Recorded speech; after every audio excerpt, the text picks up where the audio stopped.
मनोरमा के पति का जवानी में ही देहांत हो गया था। मनोरमा ने अकेले ही अपने बेटे रमन को पाल पोस कर बड़ा किया था। रमन की सारी पढ़ाई का खर्चा उसने अकेले ही उठाया था। रमन की नौकरी लगने के बाद उसने उसके लिए एक सुंदर सुशील कन्या देखकर उसकी शादी करा दी थी। रमन शहर में रहकर जॉब करता था। उसकी पत्नी शालिनी और माँ मनोरमा गांव में ही रहते थे। अरे ओ शालिनी, शालिनी कहाँ मर गई? क्या हुआ मम्मी जी? क्या हुआ वे सब छोड़ो, ये बताओ कि बिजली का बिल इतना ज्यादा कैसे आ रहा है? तुम्हें बिल्कुल समझ नहीं है? इतना महंगाई बढ़ा हुआ है, ऊपर से इतना बिजली का बिल। मम्मी जी, लेकिन ये तो पिछले महीने से भी कम है। तो तुम क्या चाहती हो? बिजली का बिल देने में हम अपना घर बार बेच दें? आज के बाद कितनी भी गर्मी हो, घर में एक ही पंखा चलेगा। मई का महीना था। शालिनी का दिन भर काम कर गर्मी से बुरा हाल हो जाता था, लेकिन मनोरमा सिर्फ अपने कमरे में पंखा चलाकर बैठ जाती थी और जब शालिनी उस कमरे में जाती तो उसे सोना है ये कहकर उसे कमरे से बाहर कर देती। एक दिन जब शालिनी अपने आंगन में काम कर रही थी, तभी एक चूड़ी वाला अपने ठेले पर चूड़ी बेचता हुआ वहाँ आया। चूड़ी ले लो चूड़ी, रंग बिरंगी चूड़ियाँ। शालिनी को बचपन से ही रंग बिरंगी चूड़ियाँ पहनने का बहुत शौक था। चूड़ी वाले को देख खुद को वो रोक नहीं पाई और उसे आवाज दे दी, ए चूड़ी वाले भैया, रंग बिरंगी चूड़ियाँ दिखा देना। ये लीजिए मैडम, एकदम नए डिजाइन की सुंदर चूड़ियाँ हैं, बहुत ही सस्ते दाम पर। शालिनी को चूड़ियाँ बहुत पसंद आती है। तभी वहाँ मनोरमा आ जाती है। क्यों री, तुमको समझ नाम की कोई चीज नहीं है क्या?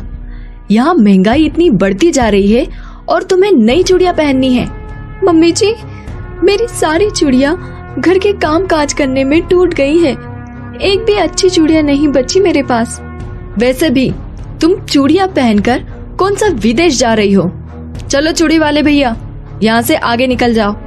ले लेने दीजिए ना ये चूड़ियाँ, इन पर बहुत जचेगी। क्यों रे, अब तू हमारे बीच में बोलेगा? रहने दीजिए भैया, मुझे चूड़ी नहीं चाहिए। इतना कहकर शालिनी उदास होकर अपने कमरे में जाने लगती है और मनोरमा भी वहाँ पर चली जाती है। तभी चूड़ी वाला वे चूड़ी शालिनी की खिड़की पर रख वहाँ से चला जाता है। मनोरमा खिड़की पर चूड़ी रखा देख उसे अपने पास रख लेती है। कुछ दिनों बाद शालिनी की माँ आती है। क्या बात है शालिनी, तुम दिन ब दिन कमजोर होती जा रही हो। क्या बताऊं माँ, मेरी सास इतनी कंजूस है कि बाजार में जो सबसे सस्ती सब्जी मिलती है वही हमारे घर में बनती है।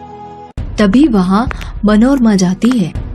हाँ हाँ क्यों नहीं, यहाँ के साग सब्जियों से इतनी ही दिक्कत है तो अपनी बेटी को खिलाने के लिए सब्जी लेकर आती अपने गांव से। बहन जी, मैं अपने खेत की सब्जियाँ आप लोगों के लिए लेकर आई हूँ।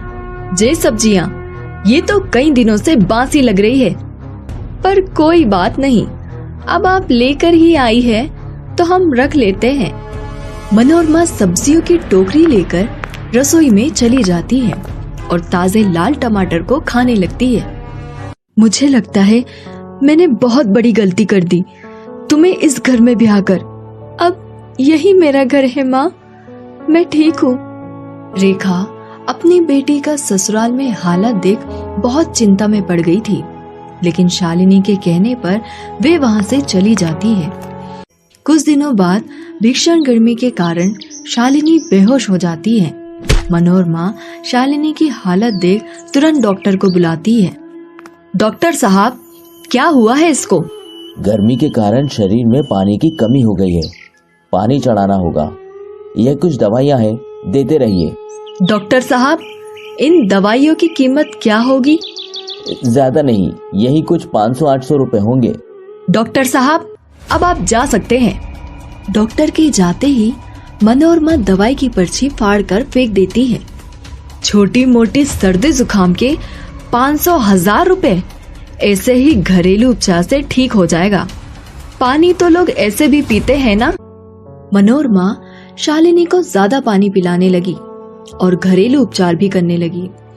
ऐसे ही 2 दिन बीत गए, लेकिन शालिनी की तबीयत पर कोई असर नहीं पड़ा। मम्मी जी, आप मेरी माँ को बुला लीजिए या मेरे पति को बुला दीजिए, वरना मैं ऐसे ही पड़ी पड़ी मर जाऊंगी। तुम्हें मेरा इलाज पसंद नहीं तो मैं तेरी माँ को बुला देती हूँ। मनोरमा फोन कर रेखा को बुला लेती है। रेखा शालिनी को अपने साथ लेकर चली जाती है और वहाँ उसका अच्छे डॉक्टर से उपचार करती है। एक दिन रेखा मनोरमा के घर आती है। हाय रे, मेरी मति मारी गई थी जो मैंने तेरे घर में अपनी बेटी को बहू बनाकर भेजा। तेरी वजह से उसकी जान चली गई। क्या? शालिनी की जान चली गई? हाँ, तेरी कंजूसी की वजह से उसका सही वक्त पर इलाज ना हो पाया। मैं नहीं चाहती कि तेरा साया भी उस पर पड़े, वरना तुम मेरी बेटी के शव के ऊपर चढ़े फूलों की भी कीमत लगाने लगोगी। मनोरमा वहीं रोने लगती है और खुद को कोसने लगती है। हाय, मुझसे बहुत बड़ी गलती हो गई। आज मेरी कंजूसी के कारण बेचारी मेरी बहू की जान चली गई है। मैं आपसे कंजूसी नहीं करूंगी। तभी शालिनी वहां जाती है। शालिनी को देख मनोरमा की खुशी का ठिकाना नहीं होता और वो उसे गले से लगा लेती है। मम्मी जी, बचत करना अच्छी बात है, लेकिन कंजूसी नहीं करनी चाहिए। बेटा, मैं अब से कभी भी कंजूसी नहीं करूंगी। हमें आपको यही समझाने के लिए ये नाटक करना पड़ा। मनोरमा ने कंजूसी छोड़ दी और सभी खुशी खुशी रहने लगे।